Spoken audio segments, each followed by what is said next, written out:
Praise God.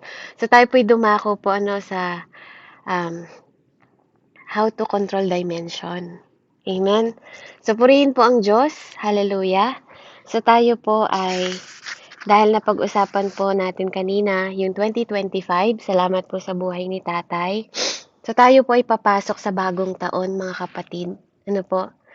So dito pag-uusapan natin ngayong oras na 'to, ano bang pagkakaiba? Kasi madalas sinasabi natin, "Oh, ito na yung taon ko, darating na yung taon ko, 2024." Sabi parang sinabi mo din yun last year, nung ang taon pa ay 2023. Amen? 'Di ba po? Na ito na yung babaguhin ko, 'di ba? Sabi nga ni Tatay kanina, maraming New Year resolution, pero at the end, dun ka pa rin bumagsak. Amen? So, maraming mga disappointment, failure ng 2024. Amen? At alam niyo po, yung pinaka nakakalungkot, minsan, ang dami pong dinelay sa atin ng kaaway na hindi natin namamalayan. Ano po, gusto ko pong maging bukas ang inyong isip, na tayo ay may kalaban sa himpapawid. Ano po, may kalaban tayo na hindi nakikita, na kahit nakasalamin ka, hindi mo sila makikita. Amen? They are invisible, kapatid. Minsan nga, nasa loob sila ng katawan ng asawa mo, loob ng loob ng katawan ng kapatid mo, 'di ba? Na hindi mo nalalaman, 'di ba po? Kasi nalilinlang tayo. Amen. So dito po tuturuan tayo kung paano ba tayo nananakawan. Kaya maging matalino po tayo bilang mananampalataya ngayong 2025. Ano po, napakahalaga po na alam natin. Kasi ang bawat taon po, kapag hindi mo na control, amen? Kapag hindi mo alam kontrolin ang oras, ang time mo ng 2020, 2025, itong taon na bagong taon na 'to, walang pagkakaiba sa 2024 mo, 2023 mo, 2022 mo at 2020. Kapag hindi ka natuto, amen, na kontrolin ang oras. Amen? Kapag hindi mo natutunan yung dimension na nilalagay sa'yo ng Panginoon kung nasaan ka ng dimension ngayon, pag hindi mo natutunan na lumipat sa dimension ng by spirit, kapatid, na nakawan ka ng kaaway. This 2025, anong pwedeng pagkakaiba na maisip mo? This 2025, 24 hours pa rin a day. Tama? Di ba po? This 2025, sisikat pa rin ang araw, kapatid, at lulubog. Amen? At sisinag pa rin ang buwan. Amen? Di ba po? Paggabi. At pag umaga, sisinag ang araw. Amen? Same ng bawat araw nung 2024, kapatid. Di ba? 24 hours pa rin siya. Amen? Kumakain ka ng almusal, tanghalian, hapunan, may merienda ka pa. 365 days, kapatid. Anong pagkakaiba? Amen? Yung oras, ganun pa rin yung pagpitik niya. Minuto, minuto, by minute, by second. Ganun pa rin ang pitik ng orasan, kapatid. So, ibig sabihin, ikaw at ako, kailangan may mabago. Amen? Paano mo babaguhin yung 2025 mo, di ba? Kung alam mo na halos pareho lang naman ng 2024 na yon. Amen? Same thing ang nangyayari. So, dapat ikaw ang mabago. Tama po ba? Dapat may magbago sa'yo. Amen? Dapat may magbago sa'yo sa pag-iisip mo. Amen? Ngayong 2025. Ngayong 2025, yung mga ninakaw sa'yo na oras, dapat bawiin mo yun. Amen? Dapat mabawi mo yun. Amen po ba? Hallelujah. Amen? So tayo po ay dumako po sa Genesis 18, verse 10. Basahin ko po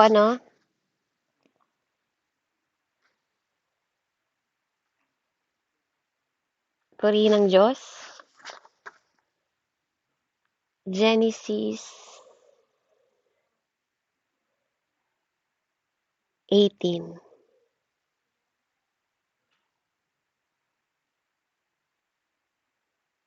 Amen. Praise God. So sabi po dito, mula po sa verse 10, Hallelujah, Lord. Sinabi ng isa sa mga panauhin, babalik ako sa isang taon. Ito po yung kadugtong ng ano ni tatay, no? Ito po yung about din kay Abraham at kay Sarah. So sabi niya po, babalik ako sa isang taon sa ganito ring panahon at pagbalik ko'y may anak na siya. So, ang nagsasalita po dito si God, okay? Uulitin ko po. Sinabi ng isa sa mga panauhin, babalik ako sa isang taon, sa ganito ring panahon, at pagbalik ko'y may anak na siya. Noon ay kasalukuyang nakikinig si Sarah sa may pintuan ng tolda sa likuran ng panauhin. Ang mag-asawang Abraham at Sarah ay parehong matanda na at hindi na dinaratnan si Sarah. Ibig sabihin, yung menstruation po, wala nang dumadating sa kanya. No po? Lihim natawa si Sarah at nagwika sa sarili. Ngayong ako'y matanda na? Pati ang aking asawa? Masisiyahan pa kaya? Ako sa pakikipagtalik? Bakit natawa si Sarah? At nagsabing kung kailan pa siya tumanda, saka siya magkakaanak, tanong ni Yahweh kay Abraham. Amen? So, hindi nakikita ni Abraham si Sarah, no? At nagsabi po ang Panginoon kay Abraham, ba't natawa si Sarah? At nagsasabing kung kailan tumanda at nanganak. Verse 14, mayroon bang hindi kayang gawin si Yahweh? Tulad ng sinasabi ko, babalik ako sa isang taon at pagbalik ko'y may anak na siya. Dahil sa takot, nagkaila si Sarah at nagwika, hindi po ako tumawa. Ngunit sinabi niya, huwag kang magkaila, talagang tumawa ka. Amen. So purihin po ang Panginoon, glory to God. So dito po, makikita natin, ang Panginoon kapag nagsasalita po at naghahayag ang Panginoon sa buhay natin.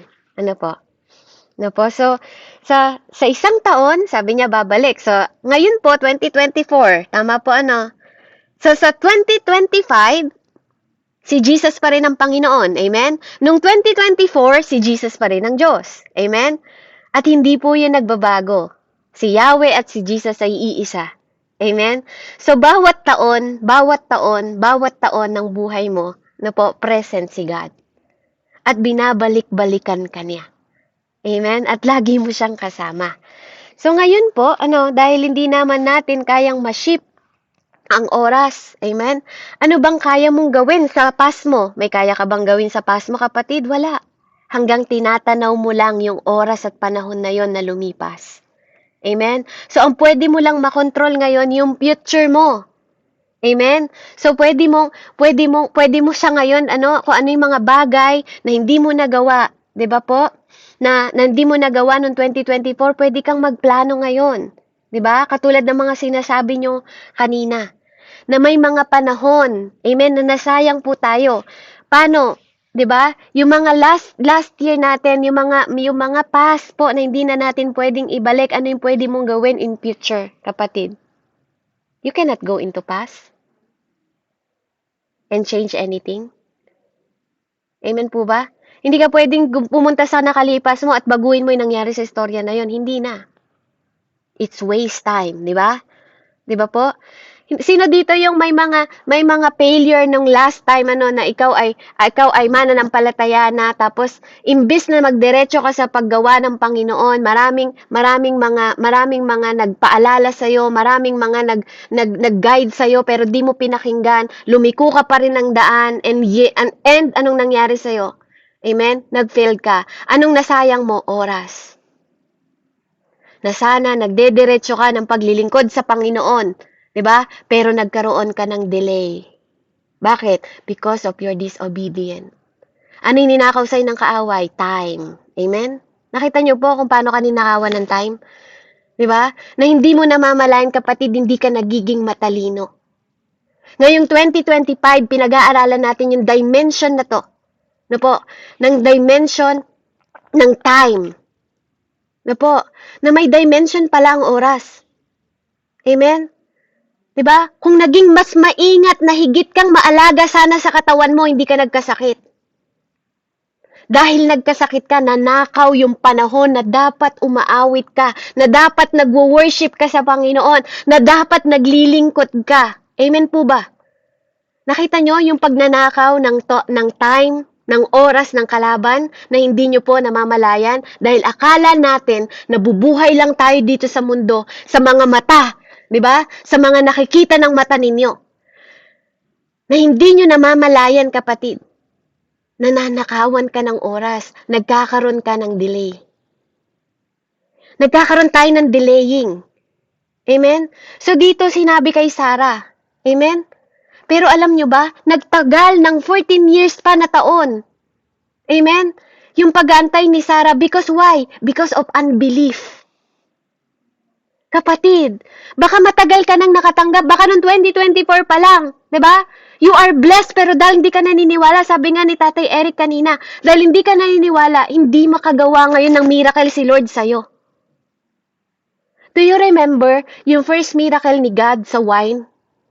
Naaalala niyo po ba, nung pinaggawa po ng first miracle, naggawa ng first miracle kahit hindi pa oras ni God? Anong sabi ng nanay niya? Sundin niyo lahat ng sasabihin niya. Ibigay niyo lahat ng kailangan niya. Nanay yun ni Jesus. Hindi ko pa panahon. 'Di ba? Sabi ni Jesus sa kanya. That is the first miracle. Amen? But Maria know who is Jesus. Ikaw, kilala mo rin ba kung sino si Jesus sa buhay mo?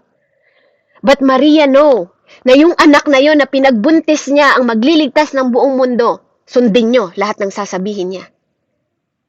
Ibigay niyo lahat ng kailangan niya. Amen? Pero ikaw, kapatid, si Lord ang nagbibigay ng all your needs. Si God ang nagbibigay sa iyo nun.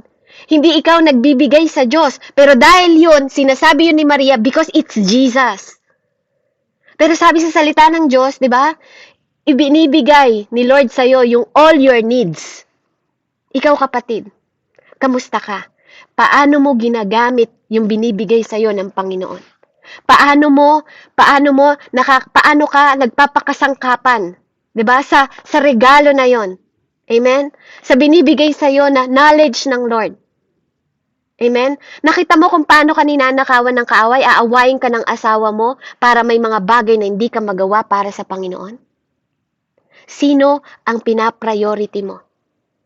Dahil nagkatampuhan kayo, hindi ka lumakad sa pinapagawa sa iyo ng Panginoon.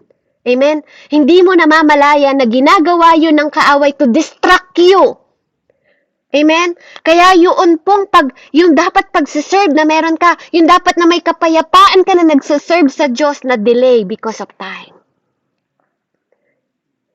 You know, alam niyo po kung anong napakahalaga sa mensaheng ito na pinapakinggan po natin ngayon? You cannot buy time. Kahit gaano pa kadami ang pera mo, kahit gaano ka pa kayaman, kahit billion pa yan, you cannot buy time. Hindi mo pwedeng bilhin yung 1 minuto kanina. Hindi mo pwedeng bilhin yung 1 oras kahapon. You cannot buy time. Alam niyo po, nung nag-prophesy na po nung nanaginip si Joseph, at sinabi niya sa kanya mga kapatid yung kanyang panaginip. Sinabi niya yung araw at buwan at yung mga bituin lulod sa kanya. Na-prophesy yun ng tatay niya. Kung nagbabasa po kayo ng Bible, kahit di na po tayo magpunta doon. Na-prophesy yun, 'di ba, ng tatay niya. Si Jacob. Tama po ba? Si Jacob po yun, yung tatay nila, tatay ni Joseph. Tama po ba ako, Pastor? Tama po, si Joseph? Ay, si Jacob. Amen. Si Jacob, po? Pinropesay. Ano ibig mong sabihin? Sabi ng tatay niya sa kanya. Ibig mo bang sabihin na kami ng nanay mo, 'di ba, ay luluhod sa harapan mo?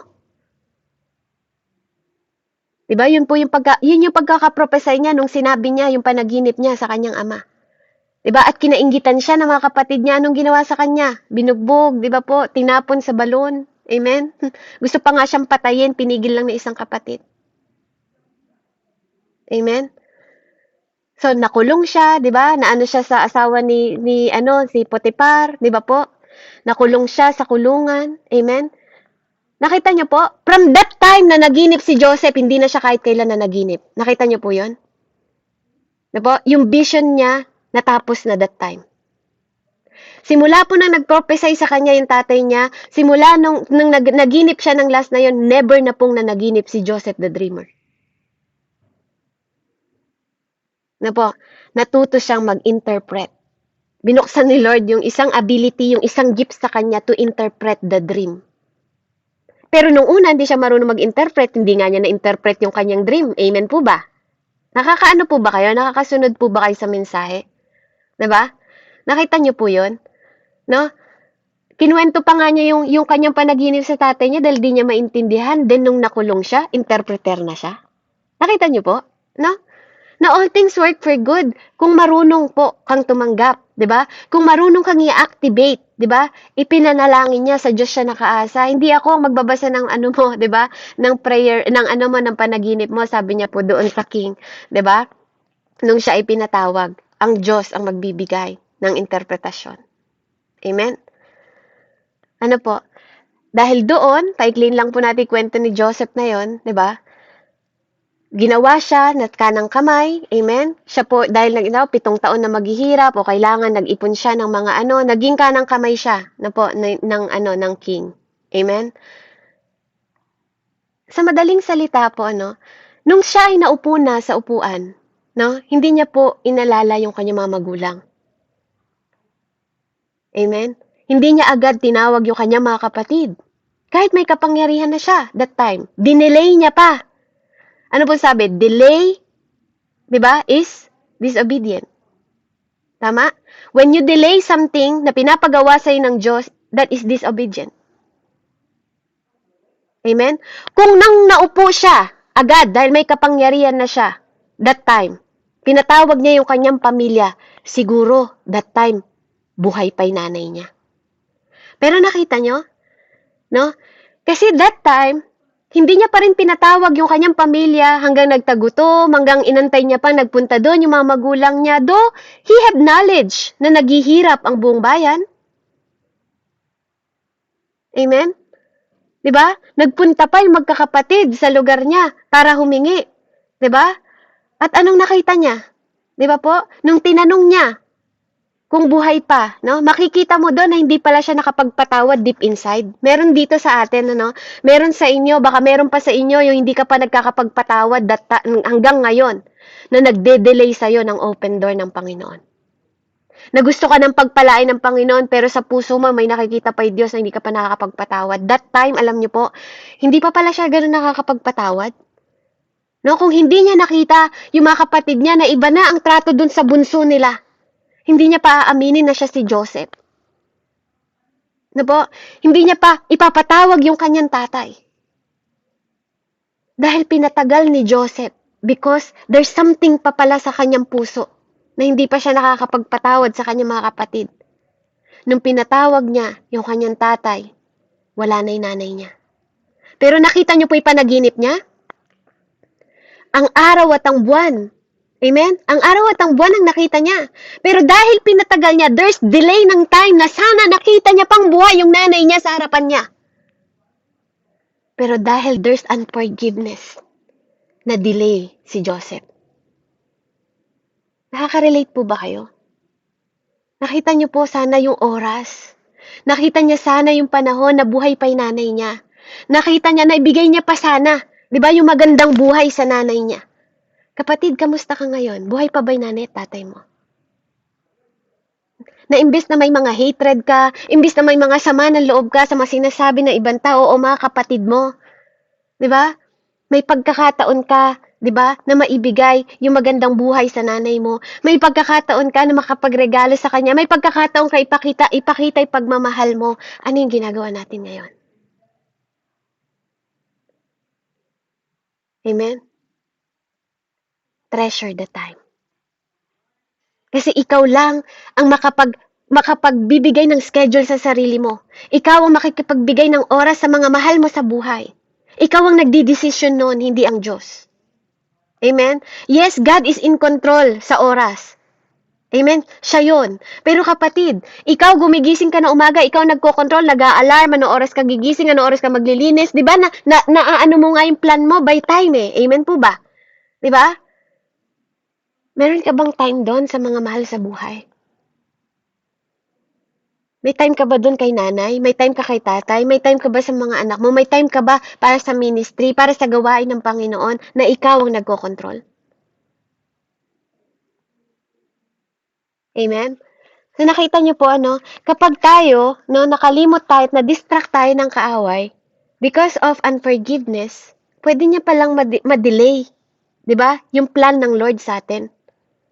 Kapag hindi ka naging aware sa health mo, 'di ba? At naging pabaya ka rin sa health mo, pwedeng gamitin ng kaaway na magkaroon ka ng kasakit, 'di ba? At magstay ka sa bahay mo at ma-delay ka ng pinapagawang purpose sa iyo ng Lord. Remember po, Jesus had 33 years sa mundo, but He fulfill yung assignment niya. Na-fulfill niya within 33 years. Ikaw kapatid, ilang taon ka na ngayon? Do you think nagagawa mo na yung purpose ng Lord na binibigay sa'yo? Amen? Kasi, alam mo ba na everything in this life, sabi nga po, is a choice. Nasa pagpili yan. Nasa pagpili kung saan mo ilalaan yung oras mo. Pwede nga, meron nga dito sa atin nasasayang yung oras, nakaupo lang maghapon. Kapatid, wag mong hayaan na nakaupo ka lang maghapon, lumalaki lang yung tiyan mo, 'di ba? Nag-aantay ka na lang ng pagkain. Kasi kung kaya mo pang igalaw yung mga kamay mo, ang dami pang kaluluwa online. Gamitin mo din yung cellphone mo na maabot yung mga tao na 'yon. Because there is a purpose. No? Na kahit meron kang sakit, na kahit meron kang mga bagay na may dahilan kung ba't di ka makalabas ng bahay, 'di ba po? Maghanap tayo ng kaluluwa. Marami kang kaibigan, 'di ba, sa Facebook na pwedeng maabot. Amen? Or yung buhay mo right now is nadidistract ka. Paanong ninanakaw ng kaaway because of your bill sa mga bayarin? 'Di ba? Na imbes na nag-iisip ka ng mabuti o mga bagay na kapaki-pakinabang, kapuri-puri sa harap ng Diyos, ang iniisip mo yung bill mo ngayon. Amen? Yung situation on how you live, paano ka mabubuhay sa bawat araw. 'Di ba? Ang iniisip mo lang yung anong things yung makakapag-benefit sa'yo. Paano po yung makakapag-benefit, 'di ba, sa pinapagawa ng Panginoon sa atin? Dalawang bagay ang pwedeng mangyari sa atin, kapatid. You can pray a miracle or you can work a miracle. Kapag natutunan mong i-control yung oras, amen, yung oras mo, kapag natutunan mong i-maintain, 'di ba, i-organize, amen, yung oras mo at panahon mo dito sa mundong ito, maybe you can work miracle. Yung mga bagay na dapat ginagawa mo ng mas mahabang taon, pwede siyang mapaikli. Amen? Because you believe. Kaya si Sarah that time, 'di ba? Si Lord hindi makagawa ng miracle sa kanyang buhay because of unbelief. 'Di ba? Kaya tumagal ng tumagal. Dahil sa unbelief niya. Dahil matanda na daw sila. Kaya dahil sa unbelief niya, nagkaroon pa siya ng pagkakasala. Pinagalaw niya pa yung kanyang alipin sa kanyang asawa. Amen? 'Di ba? Dahil sa unbelief mo, 'di ba, nakakagawa ka ng mga bagay na sarili mo ng kaparaanan, hindi na kaparaanan ng Diyos. Kaya ang nangyari sa'yo, nadidelay ka. Kasi sabi nga, God is never late. No, pero minsan nagmamadali ka, sa sobrang pagmamadali mo naman, ikaw na yung nagdidesisyon, hindi na ang Diyos. Sariling kaparaanan mo na ang ginagawa mo. Amen? Na minsan pinipilipit pa natin na blessing yon, pero hindi na talaga blessing. Amen? Consequence na pala, sabi nga. 'Di ba? Pwedeng ikaw pala yung maging cause ng miracle, kapatid, kung nagiging matalino ka. 'Di ba? Kaya nga, even si Jesus itself, hindi siyang dahilan kung ba't di siya makagawa ng miracle sa kanyang bayan, sa sarili niyang bayan. It's the people. 'Di ba? Yung mga tao ang dahilan kung bakit hindi siya makagawa ng miracle sa kanyang sariling bayan because of lack of faith. So, ibig sabihin pala, kapatid, when you have faith, 'di ba? Kapag full ka ng faith sa Panginoon at nagtitiwala ka talaga, sabi nga ni Pastor Rodel kanina, di ba? Pwedeng maganap yung miracle. Pwedeng yung inaantay mo, dapat aantayin mo ng mas mahabang panahon at taon, pwede mo palang siyang makuha ng just miracle kung marunong kang magtiwala, kung marunong kang manampalataya sa Panginoon. Kasi hindi magawa ni Lord yung miracle niyang gustong gawin sa'yo eh. Gusto ko niyang tulungan, Ate Billie Jean, kaya lang, di ba, gumagawa ka ng sarili mong way. Di ba, gumagawa ka ng sarili mong way. Kaya napipigilan si Lord because God, napiplease siya kung mayroon tayo palang faith, 'di ba? Kung may faith tayo sa Panginoon, napiplease natin si Lord. Pero kung inuunahan natin siya, paano natin mapiplease yung ating Panginoon kung mas nauuna pa tayong gumawa ng mga bagay na solusyon kaysa sa solusyon na bibigay sa atin ng Panginoon? Amen? Kasi si God, no, hindi dahil naman pwedeng may sakit ka, 'di ba? Hindi pwedeng gumawa ng miracle si Lord sa'yo. God can make miracle sa'yo, 'di ba? Kung magiging matalino ka, yung mga panahon na na-stuck ka dahil sa sakit na 'yan, pwede mo naman ding gamitin yang sakit na 'yan para maging testimony mo sa maraming tao na nakaganap o nakaranas din ng mga karanasan na 'yan, na huminto ang kanilang panahon para magtiwala sa Panginoon. Dahil pinagaling ka ng Panginoon para maging testimony mo, di ba? Yung mga bagay na pinagdaanan mo, yung mga sakit na yan, di ba? Magpalakas ka rin ng ibang tao. Agawin mo yung oras na nawala sa'yo. Agawin mo yung oras, amen? Na maraming kaluluwa na inagaw sa'yo na dapat nung panahon na malakas ka, nawin mo na. Amen? Gamitin mo yung testimony na yan para mag-win pa ng more soul. Ibalik mo, kuhanin mo, ibawiin mo yung mga panahon. Amen, na binawi sa'yo ng kaaway, yung maraming taon, yung mga araw, yung mga oras na binawi na ninakaw sa'yo. Bawiin mo. Because you have the power. Amen? In-empower tayo ni Jesus. In-empower tayo ng Panginoon para tayong mag-control ng oras na yon. There is dimension. Amen? May dimension po sa spirit realm na pwede nating kuhanin, na pwedeng ikaw ang maging cause ng miracle. Amen? Kung hindi mo kaya maging cause ng miracle, you can pray for a miracle. Amen? Pero ang sarap lang sana maranasan if you can work a miracle. Diba? Kung pwedeng sa pamamagitan mo, may taong nabago ang buhay. Kung pwedeng sa pamamagitan ng buhay mo, may mga tao na nakalapit sa Panginoon. Kung pwedeng sa pamamagitan ng buhay mo, naranasan nila ang kagalingan. Kung pwedeng sa pamamagitan ng buhay mo, kapatid, hindi sila nalinlang na distract ng kaaway. Dahil sa katotohanan na binigkas ng mga bibig mo na nagmula sa wisdom and knowledge at understanding na nagmumula sa Diyos. You can make miracle. And you can be a cause ng miracle. Na hindi ikaw maging katitisuran ng ibang kapatiran. Na pwedeng ikaw maging encourager ng mga kapatiran.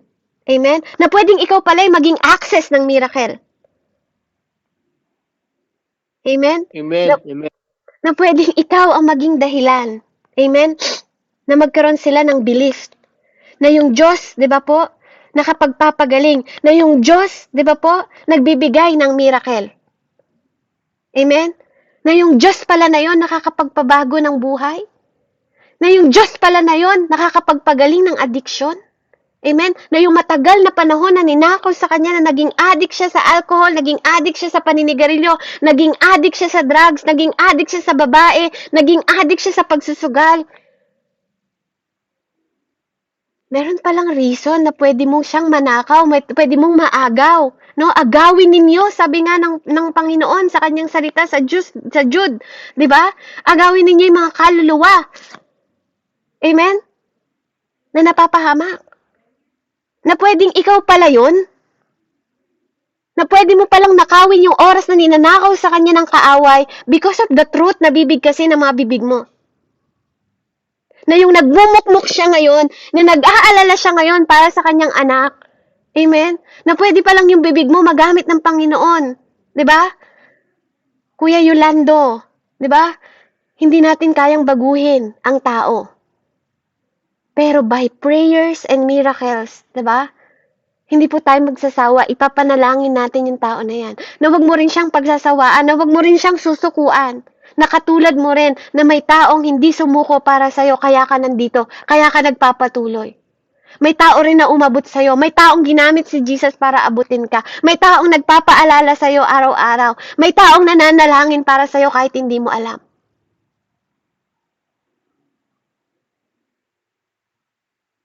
Baka pwede, 'di ba? Na yung addict na yun, ikaw ang maging miracle niya. Na yung addict na yun, ikaw maging cause ng miracle ng buhay niya, na pwede palang mabago yung buhay niya pag nakilala niya si Jesus Christ. At pwede mo palang manakaw, amen, yung oras na ninakaw sa kanya ng kaaway, na buong maghapon nag-aalala, buong maghapon nagmumukmok, amen? Yung mga nanay, yung mga tata, yung mga kuya, amen? 'Di ba?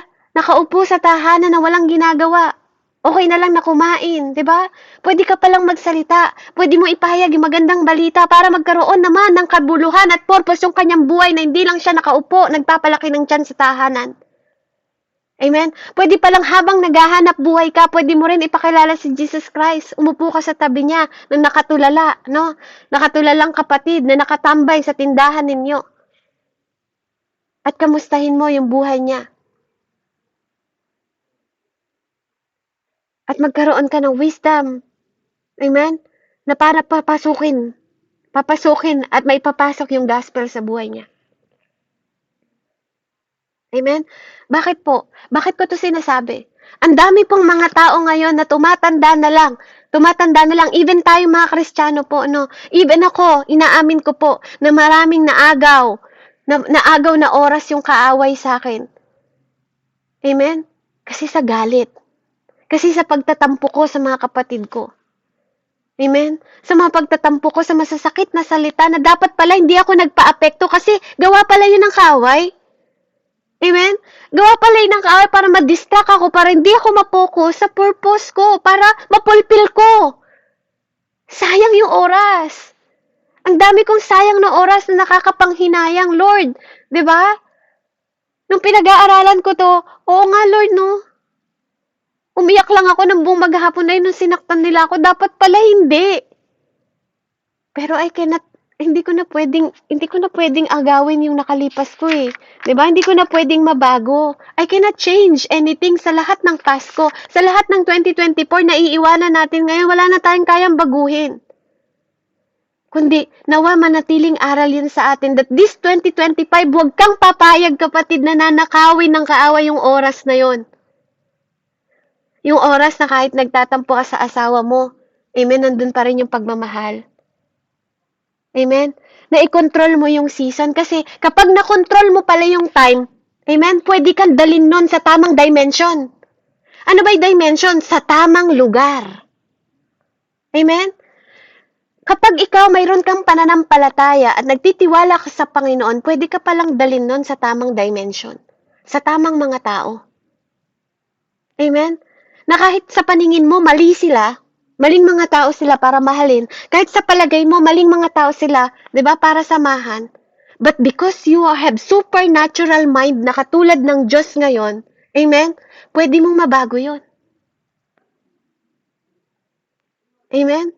Kasi, sabi ko nga kanina, yung taon mo nung 2024, 'di ba? Ganun pa rin ngayon sa 2025, kapatid. Walang pagbabago 'yon. Parehong sinisikatan ka ng araw, pareho ka nilulubugan ng buwan. Amen? Pareho kang lumalanghap ng hangin, parehong umuulan, bumabagyo, bumabaha, lumilindol, malamig, mainit, pare-pareho lang. Pero mababago mo 'yon kung babaguhin mo yung dimension ng lugar kung nasan ka. Amen? Yung dimension kung saan ka lumalakad. Kung dati lumalakad ka sa laman, madali kang magalit, mainis sa mga taong nakakaharap mo, kapatid, this 2025, baguhin mo yung dimension ng lugar na yon ng buhay mo. Kontrolin mo yung time na yon. Amen? Magpatulong ka sa Espiritu Santo na magkaroon ka ng patient at mangibabaw ang pagmamahal mo at pag-ibig mo sa mga tao dahil ang Diyos ay pag-ibig. Yes, nakakainis sila. Ikaw din noon nakakainis. Ako din noon nakakainis. Amen? Pero may mga taong hindi nagsasawa para sa atin. Kasi gusto ng Diyos, sa pamamagitan mo, mapulpil yung purpose niya. Kasi, every one of us have limited time sa mundong ito. Our life is numbered. Numbered lang ang oras mo. Akala mo kapag nagbe-birthday ka, nadadagdagan yung taon mo. Hindi. Sa Diyos, sa time clock ng Panginoon, nababawasan yung panahon mo sa mundong ito. Gabaliktaran, kapatid. Sa realm ng spirit, kapag nagbe-birthday ka, nababawasan. Bumababa yung buhangin. Amen? Umiikli yung buhay mo sa spirit realm. Sa mundong ito, tumatanda ka, ay 35 na ako, ay 36 na ako, ay birthday ko na naman, ay 80 na ako. Amen? Pero sa spirit realm, paikli yung buhay mo. Kapatid, huwag mong hayaang nakawin yung oras na yon. Huwag mong hayaan na birthday ka lang ng birthday. Tumatanda ka na lang na walang kinakatandaan. Amen? Na wala kang napufulfill sa buhay mo. Amen? Huwag kang mag-standby sa mga tao na hindi mo na mahugot. Amen? Lumipat ka sa ibang kaluluwa. Kasi baka kakatambay mo sa isang kaluluwa na yon, sana pala nakalimang kaluluwa ka na. Amen po ba? Amen ba? 'Di ba? Nararamdaman niyo po ba yung pinapahayag ng Panginoon sa atin na pagnanakaw ng kalaban? 'Di ba? Kung hindi mo na masabihan yung isang kaluluwa na yun, hayaan mo siyang katagpuin ng Panginoon. Lumipat ka sa ibang kaluluwa. Kasi nasayang yung buong taon mo ng 2024, wala ka man lang naihandog sa paanan ng Diyos kahit isang kaluluwa dahil sa sobrang distraction mo sa anak mo na hindi sumusunod. Diba? Pati buhay mo na-distract na. Pati buhay mo na dapat nakakuha ka ng kaluluwa, nakapag-disciple ka, hindi mo nagawa because of distraction na ninakaw sa'yo ng kaaway. You cannot buy time. Oo, kumikita ka ngayon sa trabaho mo. Pero kapatid, there's a fulfillment na dapat matupad natin at purpose na pinapagawa ng Diyos sa atin. Dahil may pagsusulit tayo. May pananagutan tayo. Amen? At magagawa mo yan. Bakit? Because we are supernatural. Kung sa mata mo natural ka lang, kaya kang gawing supernatural ng Panginoon. Na pwedeng ikaw ang maging miracle, pwedeng ikaw palang mag-work ng miracle, at pwedeng ikaw ang maging cause ng miracle. At pwedeng ikaw ang mag-pray ng miracle. Dimension. Kapag nasa dimension ka ng spirit realm, kapag nasa dimension ka ng spirit realm at wala ka sa the world, 'di ba? Kapag wala ka sa dimension ng world, at nasa dimension ka ng spirit, ma-define mo kung anong science. At ma-define mo kung anong miracle. Kapag tumutok ka sa science, sasabihin mo na normal lang ang solar system. Amen? Pero kapag tumutok ka sa miracle, kapatid, miracle yun. Nakaangat na mga mundo na hindi nagbabanggaan. Amen? Diba? Nakita niyo po yung difference? Na sinasagot ng lahat ng science, pilit nilang sinasagot yung mga bagay sa mundong ito. Pero ang totoo, merong supernatural God na lumikha at nag-create nito. What are you living for? Bakit ka nabubuhay sa mundong ito, kapatid? 2025 na. 2025 na.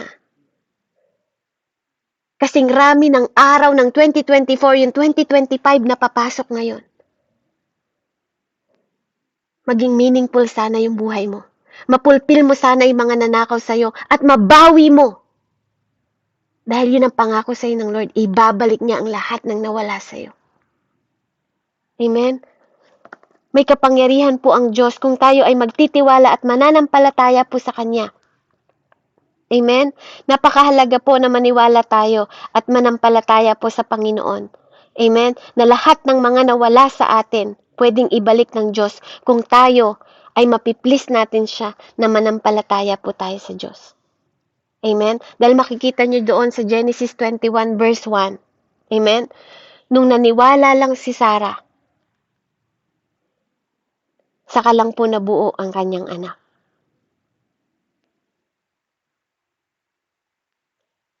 Kaya tayo po, patuloy tayong magtiwala, manampalataya sa Panginoon kasi yun lang ang makakapag-please sa Kanya. Yung mga pag-aalala mo, kapatid, hindi nakakatulong.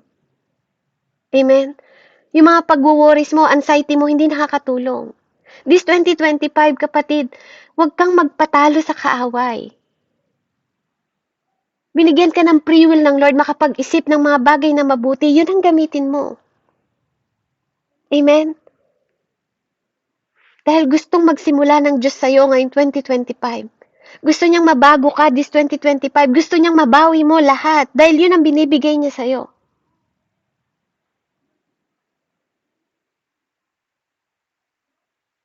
Amen? Dahil sabi niya po, sabi niya dito sa conclusion natin, sa Joel 2 po, verse 23 hanggang 25.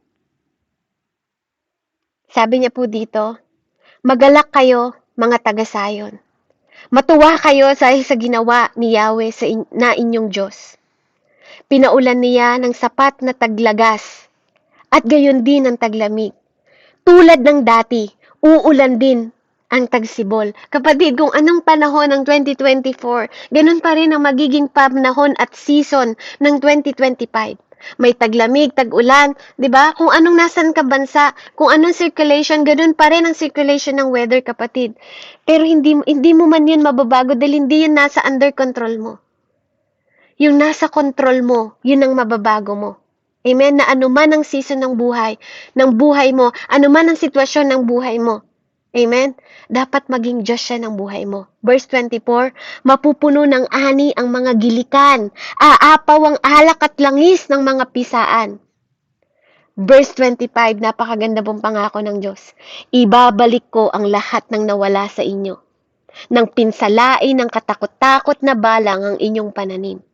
Ako ang nagpadala ng hukbong ito laban sa inyo. Magkakaroon kayo ngayon ng saganang pagkain at kayo'y mabubusog. Pupurihin ninyo si Yahweh na inyong Diyos na gumawa ng mga kahanga-hangang bagay sa inyo. Hindi na muling kukutyain ang aking bayan. Amen? Sabi niya sa last verse, verse 27, kaya nga, malalaman ninyo na ako'y sumasa inyo at akong si Yahweh lamang ang inyong Diyos. Hindi na muling hahamakin ang aking bayan.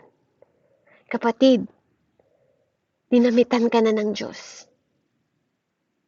Hindi ka na pwedeng hamakin. Sabi nga ni Pastor Eric kanina, kung niregalo sa yun ng kaligtasan na yun, di ba? Pangalagaan mo yun dahil bigay yun. Regalo yun, wala kang pinaghirapan doon. Tatanggapin mo lang, kapatid. Tatanggapin mo lang yung pagpapala. Tatanggapin mo lang yung kapangyarihan. Tatanggapin mo lang yung blessing. Tatanggapin mo lang yung pagbabago, kapatid. Tatanggapin mo lang yung righteousness. Tatanggapin mo lang yung kabanalan kasi hindi mo kayang maging banal. Tatanggapin mo lang because of Jesus Christ.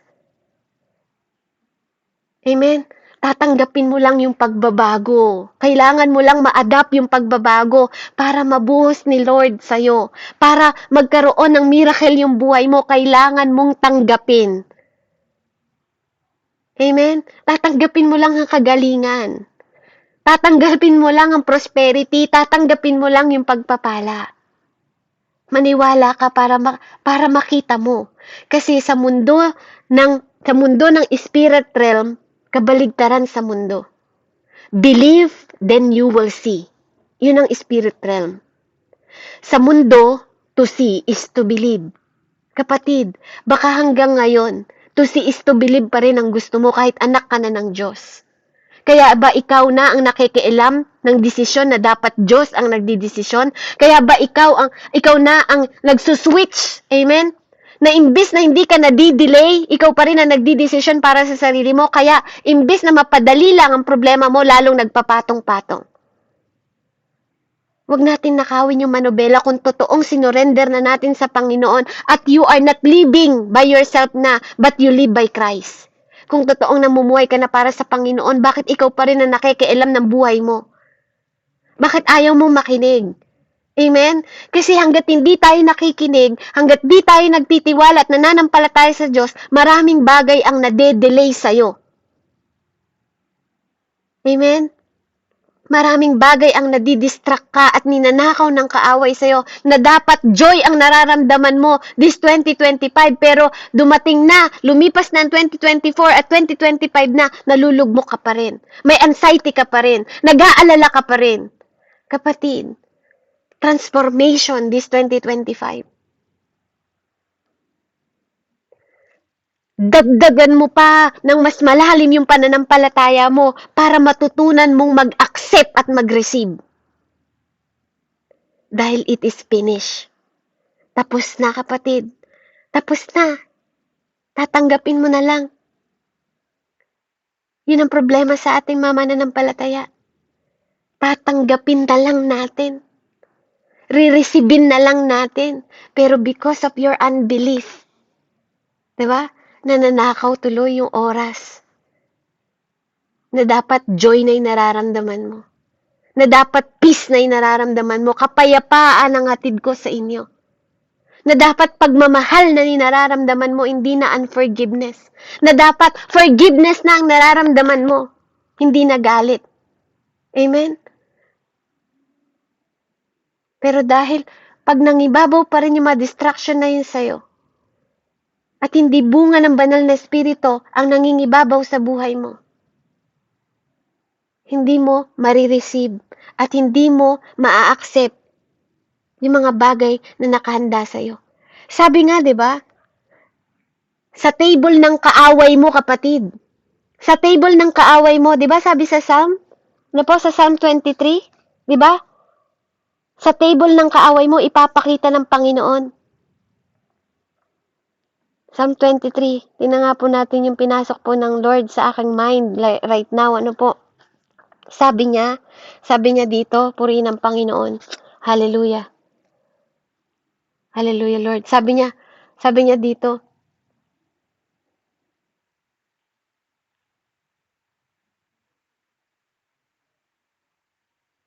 sabi niya, yea, do I walk through the valley of shadow of death, I will fear no evil. Thou art with me, though rod and staff they comfort me. Thou preparest the table before me in the presence minds of my enemy, the anointing of head of oil. Amen? Diba? Sa presence ng enemy. Amen? Ipapakita niya. Diba? Yung mga inggitera na mga tao sa paligid mo, ipapakita ng Lord yung blessing mo.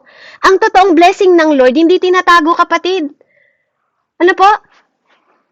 Na pinapaunawa sa atin dito, ang totoong blessing na galing sa Diyos, hindi tinatago. Dahil kung totoong blessing yan na galing sa Diyos, hindi yan mananakaw. Amen? Inuulit ko po, kung totoong blessing yan na galing sa Diyos, hindi yan mananakaw. Kaya ang mga anak ng Diyos, di ba po? Hindi sila nagtatago ng blessing. Pinapahayag nila ang pagpapala ng Diyos kasi gusto nilang mag-glorify ang Diyos sa buhay nila. Yung mga tao na nagtatago ng mga blessing, bakit kayo nagtatago ng mga blessing? Hindi ba dapat nire-reveal nyo ang blessing ng pagpapala ng Diyos kung talagang sa Diyos galing yan? Amen? Dahil ang pinagpala ng Diyos kahit kailan hindi mananakawan. Amen po ba? Sabi dito, ang kabutihat pag-ibig mo, sabi niya, ipaghahanda mo ako ng salo-salo na nakikita pa ng mga kalaban ko. Hello? Kapatid, di ba? Bakit secret ka ng secret na mapagpapala sa iyo? Di ba? Samantalang ipaghahanda ka ng Panginoon ng salo-salo na nakikita daw ng mga kalaban. Amen? At iaanoint niya daw ang ulo mo ng langis, ibubuhos sa iyong saro, ang lubos-lubos na pagpapala. Amen? Kaya nga ang kabutihan at pag-ibig sa akin, sabi niya, di magkukulang. Siya'y makakasama ko habang ako'y nabubuhay. Hindi yung panahon na patay ka lang, kapatid. Habang ikaw ay nabubuhay at magpakailanman sa bahay ni Yahweh mananahan. Purihin po ang Panginoon. Amen? Tayo po ay makakatanggap ng pagpapala. Hindi tinatago ang pagpapala na galing sa Diyos. Kaya nga pag sinabing magpasalamat ka sa mga natanggap mo na binigay ng Panginoon, kapatid, hindi yun pagyayabang. Sabi nga kung merong niyayabang isang mananampalataya, dahil yun sa kabutihan ng Diyos sa kanya. Kaya hinahayag ng isang mananampalataya at anak ng Diyos ang ginagawang kabutihan sa kanya ng kanyang ama dahil nananalig siya at nananampalataya ng pagpapalang kanyang natanggap ay galing sa kanyang Diyos na nagmamahal, sa kanyang ama na nagbibigay. Dahil kung galing ang pagpapala na yan sa Diyos, iyahayag yan, amen, ng iyong mga bibig at papupurihan, i-glorify mo ang iyong Ama sa langit na dahil sa Kanya, ang pagpapalang yan naganap sa iyong buhay habang ikaw ay nabubuhay at sa piling ni Yahweh, amen, ikaw ay mananahan magpakailanman. Purihin po ang Panginoon, hallelujah, hallelujah, tayo po ay manalangin. Heavenly Father, we thank you. Salamat po, Panginoon, sa pagbubukas mo ng aming mga isip, Panginoon, sa bagong dimension, Ama, na mabuhay kami, Panginoon, na nasa piling mo, na yung mindset namin, O God, ay nakatuon sa'yo, na Lord, ang mga mata namin, Panginoon, ay hindi nakatingin sa mga bagay na nakikita, kundi sa mga bagay na hindi namin nakikita, Panginoon. Salamat po na pinagpala mo na kami, at papasok, Panginoon, at matatapos ang taon na to, Lord, na babaunin namin, Panginoon, Lord, yung mga aral, Ama, na mga story namin na nakalipas at matututo kami at higit na magpapatransform kami, magpapatulong kami sa iyo, Panginoon, dahil sa pagpapalang ibibigay mo ng wisdom, knowledge, and understanding sa bawat isa sa amin at pagpapala mo na ibubuhos sa bawat isa sa amin, Panginoon, mula sa buhay ni Ma'am Annalyn, Lord God, ni Nanay Andrea, ni Nika, ni Ate Billie G, ni Ate Chris, ni Pastor Art, ni Ate Cristita, ni Kuya June, Panginoon, ni Ate Maria Allen, si Ate Nina, ni Pastor Rodel, ni Pastor Randy, ni Kuya Yolando, Panginoon. Lord, hayaan mo, Panginoon, na bawiin namin yung mga nanakaw ng kaaway sa amin, O God. Yung mga oras, Panginoon, ng pag-aalala, Lord God. Lord, yung mga kaluluwa, Panginoon, Lord, na babawiin namin at ihahain namin sa iyong paanan, Panginoon.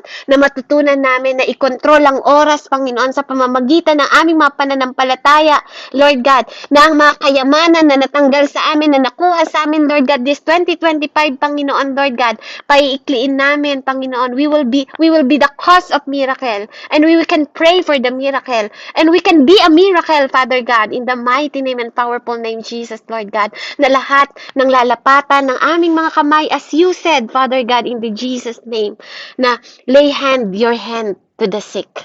Go and make disciple, Father God, to all nations. Lord, sa lahat ng tutungtungan na aming mga paa, Panginoon, at hahawakan ng aming mga kamay. Lord, hindi kami katulad, Panginoon, ng mga ibang tao, Panginoon, Lord God. Nananampalataya kami, naniniwala kami that this coming 2025, Lord God, lahat ng hahawakan ng aming mga kamay mapaprosper. Panginoon, na itong mga isip na to, yung mga tenga na to, yung puso na to, magtitiwala sa this 2025. Na hindi man namin alam, Panginoon, ng bukas, kilala namin kung sino may hawak na aming bukas, Panginoon. Dahil desisyon namin matulog, hindi namin desisyon na magising. It is you, Father God. It is all you. At alam namin that you are above all, Father God. We thank you, Father God, for this wisdom, knowledge, and understanding, Panginoon. Lord, dalin mo kami sa dimension ng Spirit, Father God, where kung saan nandun ang buhay. At hindi, Panginoon, sa dimension ng mundong ito. Lord, let our life be more in heaven, Father God. Na nabubuhay kami sa mundong ito, Panginoon, na makalangit ang aming mga pag-iisip, Panginoon. Na maging supernatural ang aming mga mindset, Father God, sa mga bagay na even impossible, Lord God, na walang magiging imposible sa'yo. Dahil ikaw ang Diyos, Panginoon, Lord God, na walang, sabi nga mo kay Sarah, hindi ka ba naniniwala na lahat ng bagay sa iyo, Panginoon, ay kaya mong gawin? Lord God, ikaw man nagbigay na kahit hindi na dinatnan si Sarah, Panginoon, you make the things possible kahit pa impossible ito, Lord God. Lord, we are the same children of Abraham, Father God. Katulad po na narinig namin na mensahe. Lord, we receive the grace, Panginoon. And Lord, pinayagan mo kaming tawagin kang Ama, Lord God, at hindi na kami alipin ngayon. Kaya maraming salamat po, Lord God, sa wisdom na to. Salamat, Panginoon, sa kagalingan na tatanggapin ng bawat isa, O God, in the mighty name of Jesus. Nawa po, nagbigay ito ng aral sa bawat isa, Panginoon, at nagbigay ito ng karunungan sa bawat isa, at encouragement, Father God, by your word. You are the one who speak to us right now, Father God. Thank you, Father. Thank you, Jesus. Thank you, Holy Spirit. Thank you, Father God. In the mighty name of Jesus, I pray. pray. Amen and amen. Glory to God po. Ayan. Purihin po ang Panginoon. Hallelujah. Nawa po na pagparala tayo ng mensahe.